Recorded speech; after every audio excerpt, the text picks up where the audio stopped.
বাংলাদেশের আকাশ প্রতিরক্ষার দুরবস্থার কথা সবারই জানা। যেখানে ভারত ও পাকিস্তান তাদের রাফালে ও J-10 নিয়ে ক্ষমতা প্রদর্শনে ব্যস্ত, সেখানে বাংলাদেশ নিশ্চুপ দর্শক হয়ে আছে আকাশ প্রতিরক্ষায়। তবে বাংলাদেশের যুদ্ধ বিমানের এমন একটি দিক আছে যা নেই ভারতের রাফেলেরও। কিন্তু কি সেই দিক? আকাশ যুদ্ধে বাংলাদেশ কি তাহলে টেক্কা দিতে পারছে ভারতকে? ফ্রান্সের তৈরি ড্যাজল্ট রাফালেকে নিয়ে তোলপাড় ভারতীয় মিডিয়ায়। পঞ্চম প্রজন্মের কাছাকাছি ক্ষমতাসম্পন্ন বিমান এই রাফালে। লেজার গাইডেড মিসাইল, উন্নত রাডার সিস্টেম সহ বেশ কিছু বৈশিষ্ট্য শক্তিশালী করেছে এই রাফালেকে।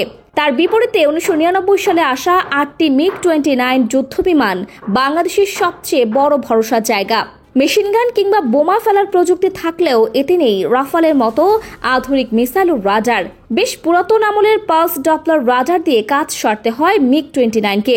রাফালের উন্নত সেন্সর সিস্টেম কিংবা মাল্টিরোল কমব্যাট টেকনোলজির বিপরীতে MiG-29 বেশ পিছিয়ে পড়া একটি যুদ্ধ বিমান। তবে বাংলাদেশের এই যুদ্ধ বিমানের এমন একটি দিক আছে যা এখনো হার মানায় রাফালের মতো বিমানকেও। তা হচ্ছে এর গতি। কিলমভ RD-33 মডেলের রাশিয়ান ইঞ্জিনের সাহায্যে প্রচণ্ড বেগে উঠতে সক্ষম MiG-29। মূলত কোনো যুদ্ধ বিমানের গতি পরিমাপ করা হয় শব্দের বেগের সাথে তুলনা করে। এই স্কেলে শব্দের চেয়ে 1.8 গুণ বেগে ছুটতে পারে ফ্রান্সের তৈরি রাফালে।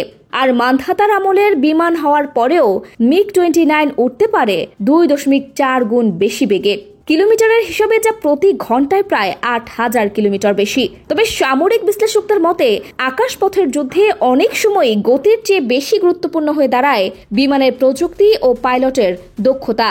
তাই বাংলাদেশের বিমান বহরে আধুনিক প্রযুক্তির যুদ্ধ বিমান সংযুক্ত না করা পর্যন্ত সম্ভব হচ্ছে না প্রতিবেশী দেশগুলোর চোখে চোখ রেখে চলা।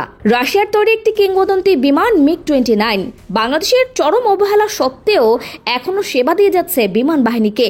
পড়ে থেকে নষ্ট হয়েছে বেশিরভাগ ইঞ্জিন। তবে সম্প্রতি এসব ইঞ্জিন মেরামতের উদ্যোগ নিয়েছে অন্তর্বর্তীকালীন সরকার, যার ফলে বিমানগুলো তাদের গৌরবময় ইতিহাস ফিরে পাবে বলে মনে করছেন অনেকেই।